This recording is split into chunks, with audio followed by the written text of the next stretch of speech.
we focus on some of the other business stories making headlines with NECN's business editor and iPhone savvy, Peter Howe. Where's your phone, Peter? I know how to turn them on and off. That's right, that's important. You know, Apple did unveil a couple of new iPhones this week, or newly updated iPhones. The 5C, which is colorful on the outside, also cheaper. What you're seeing here is the new 5S. It has a Touch ID. You can use your fingerprint to unlock the phone instead of a security code. There are the colors, Peter. I don't know who's buying phones with those Power Ranger colors. I guess they're all under the age of 25. Or sweetheart colors. Yeah.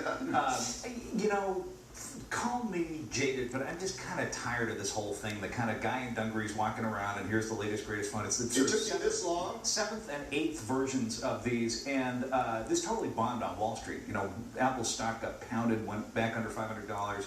It looked like they were making this cheap plastic phone for the Chinese market, and then it turned out there wasn't really a deal in China. So it's a couple interesting incremental advances, but I think the whole Apple mania thing is kind of over. What do you think, Bob? Two key issues. One, is Tim Cook the right person for this job right now? We'll see. And two, sustaining greatness. Apple has been a great company. Can he and the team do it? To be continued. It's a tough thing. All right, major shakeup at the Dow. The index of America's top 30 companies has dropped. Alcoa, Bank of America, and Hewlett-Packard, and replacing them starting September 23rd, Goldman Sachs, Nike, and Visa. So, Peter, you know, what was your take on this one? You know, I mean, it is a change in this key index. It is an interesting thing. It's kind of a footnote. It has to do, I think, to a great extent with a kind of weird thing about the DJIA, which is you take 30 stock prices, add them up, and divide them by a divisor.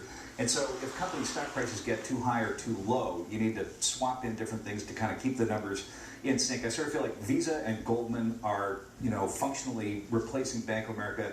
Kind of interesting to see Alcoa going away, Hewlett-Packard, makers of basic materials and computers, and Nike, you know, makers of yoga pants and sneakers, coming in. It sort of says a lot about the world of 2013. Consumer economy. Yeah, the interesting thing to me in question is, does it make a difference to these companies? I think not.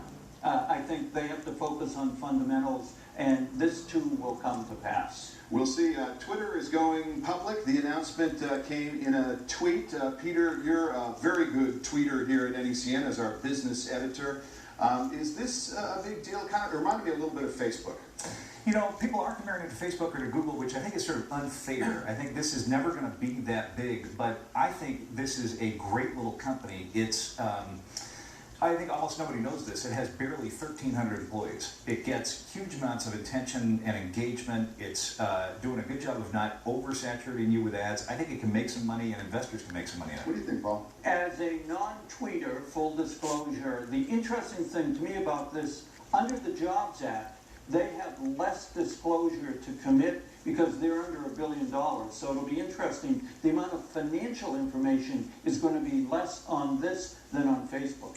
Yeah, we'll see. Now, we were trying to get Paul to set up a Twitter account. We think we've got him to do it. And the value of Twitter, have you found it to be, what do you think, a valuable thing? I know that it's a fantastic, for me, it's like an AP News bulletin feed, and it's great links to interesting things. It's also a fun way for me to engage with viewers. At Boston Chamber is a great account. It certainly is. All right, that's it for This Week in Business. I'm Mike McKeedis. And I'm Paul Guzzi. I may set up my own account, and in addition, keep it up, Patriots, keep it up, Red Sox. Have a great week.